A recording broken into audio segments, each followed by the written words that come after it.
Hello YouTube and welcome back. I am Benjamin Williams and today we're going to be doing another lab within Boson NetSim. Today's lab is going to be focused on manually configuring default routes on IPv6 networks. So let's go ahead and read our objective for this lab. It says a default route is used to send packets that are destined for a location that is not listed elsewhere in the routing table. If a router were required to store a specific route to every destination network on the internet, routing tables will grow exponentially and router performance would deteriorate. Similar to default routes in IPv4, default routes in IPv6 help keep routing tables small. In this lab, you will learn to manually configure IPv6 default routes on Cisco routers. All right, so we could take a look at our topology. We see we have two routers, two switches, and then two PCs. So this router has its own local network, and this router has its own local network. And these routers share this link right here, all right, to be able to communicate with each other. They have a point-to-point link, but it's an Ethernet connection, but it's still point-to-point because we're only dealing with two devices, okay? We know Ethernet is multiple access. All right, but let's just read the commands that we have for this lab. We have configure terminal, which enters global configuration mode from privileged exec mode. We have enable, which enters privileged exec mode. We have end, which ends in exits configuration mode. We have exit, which exits one level in the menu structure. We have interface type number, which changes from global configuration mode to interface configuration mode. We have IPv6 address prefix links. This configures an IPv6 address for an interface. All right, we have IPv6 route, IPv6 prefix link, IPv6 address, administrative distance. This establishes an IPv6 static route. We have ping IP address, which sends an ICMP echo request to the specified address. We have show IP interface brief, which displays a summary of IPv6 interfaces. We have show IPv6 route, which displays the IPv6 routing table. And we have shutdown and no shutdown. Shutdown, of course, disables an interface, and no shutdown re-enables a network interface, okay? So we have an IP address table for the devices in case we need to reference back to this table via troubleshooting or just to be able to map the network. We have this table, so this is good information to have. So let's go ahead and start on our lab task. We're going to keep the topology in the top left. We're going to be doing our lab readings in the top right as we usually do. Let me adjust my camera just a little bit so you guys can see the questions a little bit better. I think that's good. And then we're going to be doing our device configuration down here at the bottom.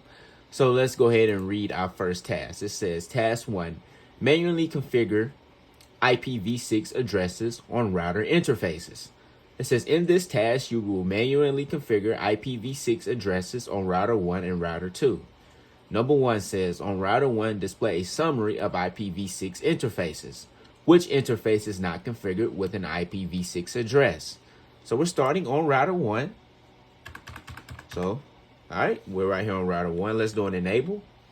And let's do a show IPv6 interface brief. All right, we want to see our IPv6 interface information. And we can see that the fast Ethernet 01 is configured with a IPv6 address, but the fast Ethernet 00 is not configured with a IP address, and it is administratively shut down. All right. So number 2, it says on router 1, display the IPv6 routing table. What paths exist in the routing table? So if we go on router 1 and we do a show IPv6 route, it should be the command. Say enter there. And yes, this is the IPv6 routing table.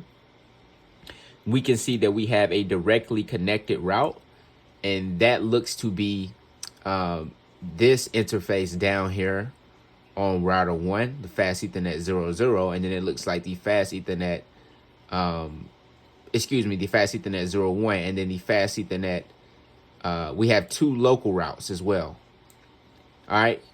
So let's take a look at our IP address table to be able to map the topology out. So it looks like we have a directly connected route to 201.0.1.1:/64. All right, so that looks to be the fast Ethernet 0.1 connection. And if we look at our IP address information, yes, that is the local route. So that is this local subnet on router 1.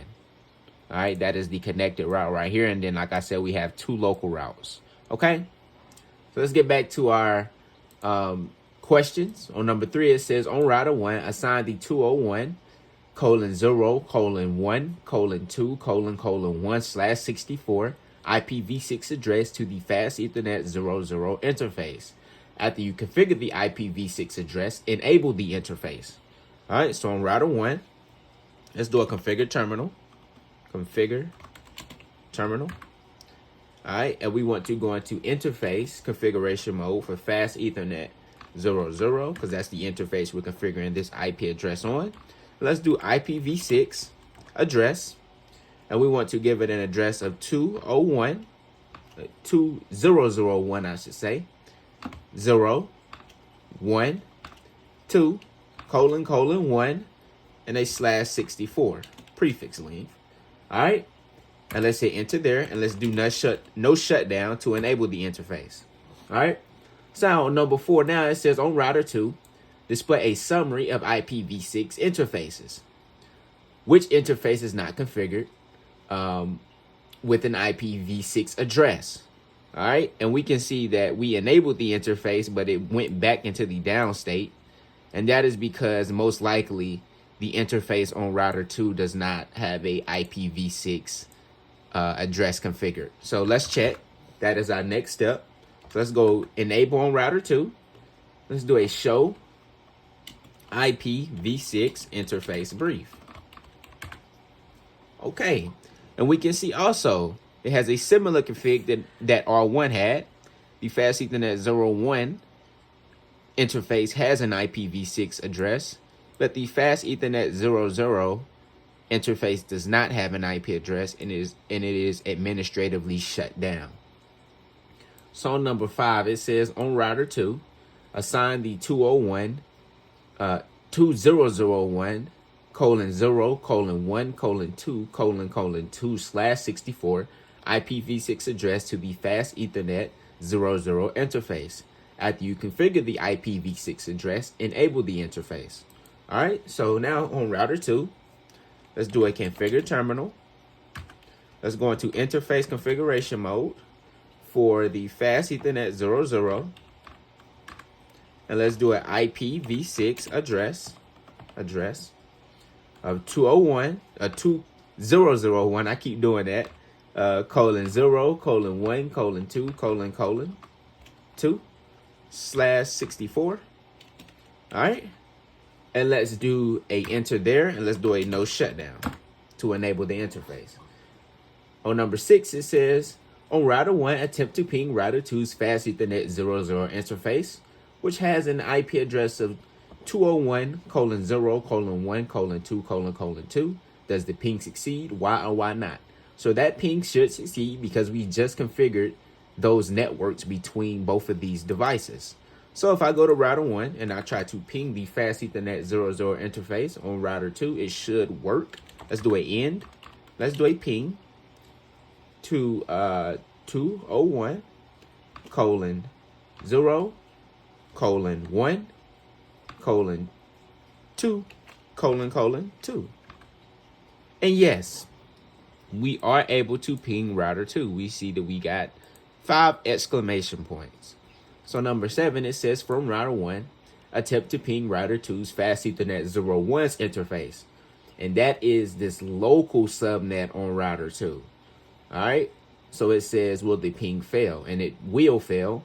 But let's just check. If we go to router 1 and we do a show IPv6 route, we can see we don't have a route to get to this network, which is 201:0:1:3. we don't see any route in this IP routing table that has a 3. All right, so we do not have a route to that network. So if we try to ping that network, 201:0:1:3:1, 3:1, that ping is not going to work. And we just saw the reason why. We do not have a route in this routing table, and we do not have a static route to that network, and we do not have a default route either.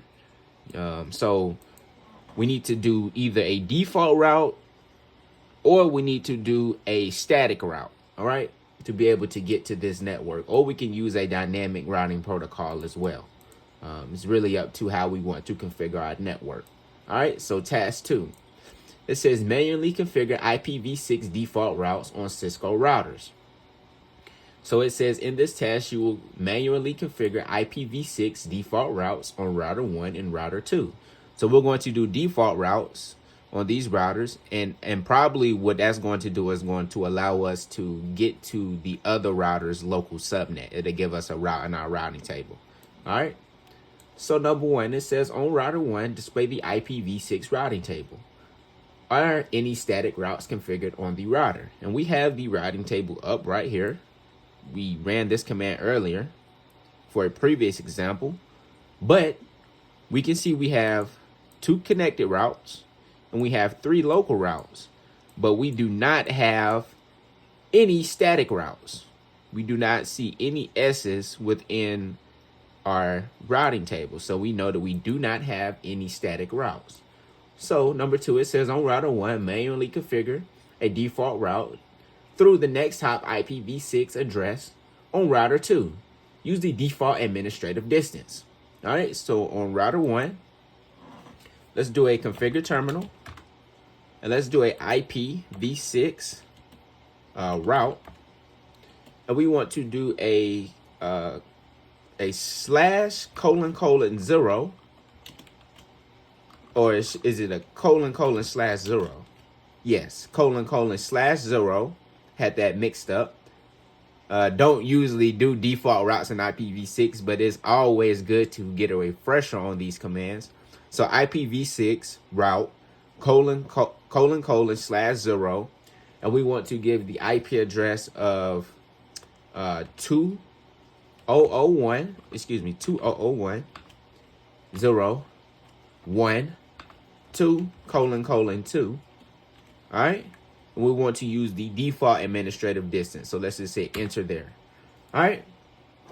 On number 3, it says on router 1, display the routing table. What difference do you notice? So if we go to router 1 and we do a N and we do a show IPv6 route, now we can see that we have all the connected and local routes that we had before, but we also have this static route that we configured. All right. So this is a default route saying if you do not have any other specific network in your routing table to get to a specific network, use this default route. All right. So on number 4, it says on router 1, attempt to ping router 2's fast Ethernet 01 interface, which has an IP address of 201:0:1:3:1. Does the ping succeed now? And we just configured a static route to get to router 2, because that is the address that we configured on router 2. So I guarantee you, if we ping now to that same IPv6 address, we will be able to ping this time. But let's try it. So, yep, that was the address. And yes, we are able to ping that network now, and that is because we have a default static route to get to router 2, and router 2 knows how to get to this network because it is directly connected down here. All right.